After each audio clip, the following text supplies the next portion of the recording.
представили? Здравейте, казвам се Красимир Коев от град Габрово. Представяме Фондация Здраве и добър живот. Всеки един от нас се нуждае от мир и радост в неговия живот.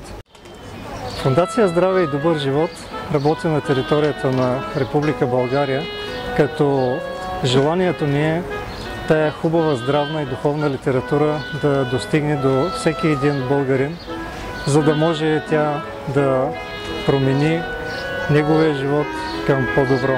Каква литература предлагате на хората и какво може да се намери на вашия стан, който виждаме точно за нас?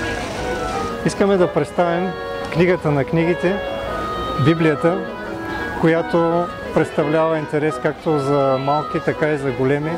Има и във вариант, на детски вариант, с картинки.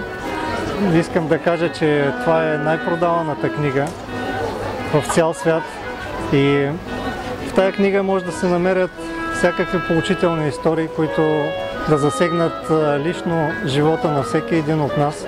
Литературата, която разпространяваме, може да помогне за предпазване от заболяванията, които са най-широко разпространени. Искам да ви представя последната книга, която издадахме. Това е енциклопедия по природолечение, където с прости природни средства може да излекувате всички от вашето семейство. Моята голяма мечта е всеки един човек в нашата държава да достигне до това да има мир и радост в сърцето си.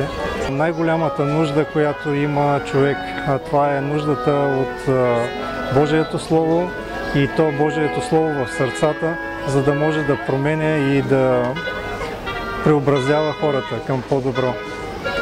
Това може да стане, ако той наистина позволи Бог да влезе в неговия живот и да работи и да променя неговия характер.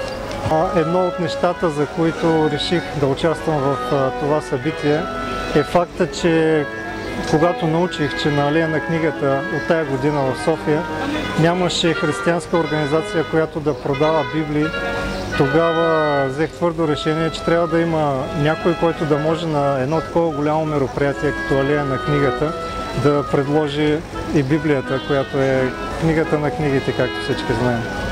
Искам да се обърна към хората, които имат на сърце мисионирането, да се обадят и с общи усилия да направим нещо, което може да промени не само Пловдив, но и цяла България. Можем да съдействаме с каквото и да е, с материали, с опит, с помощ. Само и само Божието дело да се разрасне в България и да бъдат спасени колкото се може повече хора. До пешеходния почти.